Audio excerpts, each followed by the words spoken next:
Ce sont près de 500 élèves de première année du cycle ingénieur polytechnicien qui ont été déployés dans près de 600 lycées à travers toute la France.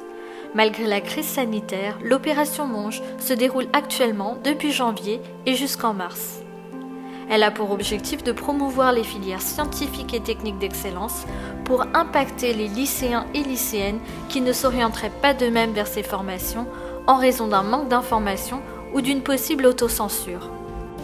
Cyrine Chenoufi et Alexandre François, élèves polytechniciens participant à l'opération, partagent avec nous leur expérience.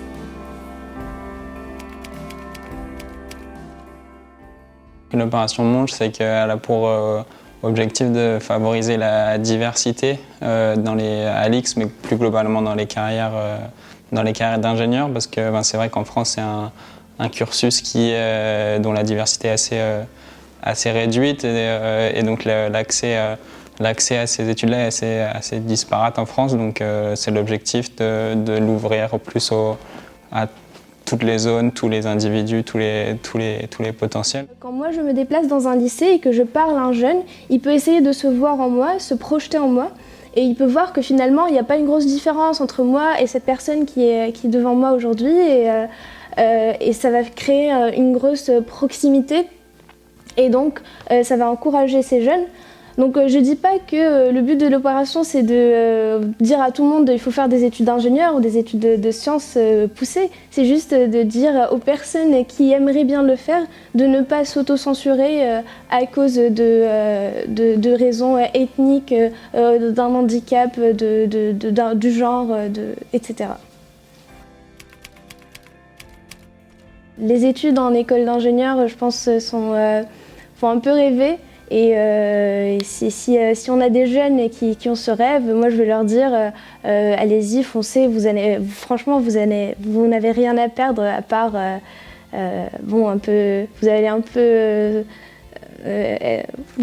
allez travailler, c'est vrai, mais après pour moi le temps que j'ai passé pendant ma licence à travailler, je trouve que c'est vrai que c'était fatigant, mais en même temps c'était enrichissant, quand on aime les sciences, franchement, je trouve que ça va plus être un bon moment que une fatigue.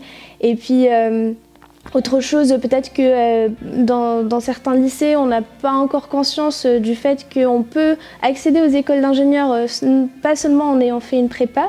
Donc moi, ayant fait un parcours qui est un peu différent, je pense que leur en parler aussi, ça peut changer les idées, parce qu'on peut vouloir faire ses études, mais on se dit que la prépa ça va être trop dur pour nous parce qu'on ne peut pas gérer le stress, etc. La fac c'est une passerelle qui est très bien pour ce genre de profil. Et on a essayé justement de déboulonner un peu les mythes de la prépa, comme quoi il faut avoir 18 de moyenne pour aller en prépa, qu'il faut être dans la meilleure prépa, sinon on n'aura rien. Donc on a essayé de parler un peu de ça, de parler de notre expérience en prépa pour justement montrer que finalement ça se fait et que c'est pas forcément inaccessible et que c'est même accessible pour tout le monde. Donc il y a pas mal de questions qui tournent autour de la prépa et des angoisses et justement du fait que ce soit trop difficile. Et puis ensuite ils nous ont demandé notre parcours avant, qu'est-ce qui pouvait nous avoir mené à ces études-là et qu'est-ce qui nous motivait et nous intéressait pour plus tard.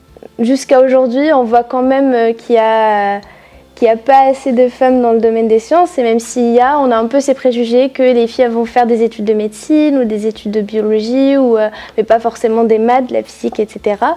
Donc autour de moi, on me pose la question parfois de pourquoi t'as pas un peu suivi les normes, mais je dis que tout simplement, en fait, il faut se dire quel est le domaine que moi j'aime, qu'est-ce que je veux faire, qu'est-ce que je veux apporter au monde d'aujourd'hui, et il ne faut pas se poser plus de questions que ça en fait. On a essayé quand même pendant notre intervention de parler de la majorité des écoles d'ingénieurs, mais ensuite nous on a expliqué pourquoi on a choisi l'IX et pas Centrale ou les mines. Et donc notre argument principal c'était vraiment le caractère super général de l'école, puisque contrairement à une ENS qui forme plus des chercheurs ou Centrale qui va vraiment faire des vrais ingénieurs scientifiques, ça reste encore une école assez générale et pour des profils comme le mien ou celui de mon camarade qui ne savons pas vraiment encore ce qu'on veut faire, ça permet d'élargir le champ des possibles et d'avoir encore beaucoup d'opportunités. Et donc c'est l'argument principal qu'on leur a avancé au-delà du prestige à l'international de l'école qui permet d'élargir le champ des possibles. On a vraiment appuyé cet élément-là. Toute cette partie de formation humaine qu'on a la chance d'avoir à l'IX, je trouve, je pense qu'elle est très importante parce que pour être ingénieur, pour être acteur dans la société, il ne suffit pas d'être au point sur le niveau scientifique, sur le niveau académique, etc. Mais il faut vraiment avoir des compétences sociales, relationnelles. Et il faut surtout avoir avoir conscience du monde dans lequel on vit. Et donc, au-delà même du potentiel purement scientifique, purement intellectuel, il y a toute une facette sociale qui est assez restreinte aujourd'hui dans les carrières d'ingénieurs. Et donc, toute cette expérience sociale et de vie peut apporter énormément, bien au-delà du caractère scientifique de la carrière d'ingénieur.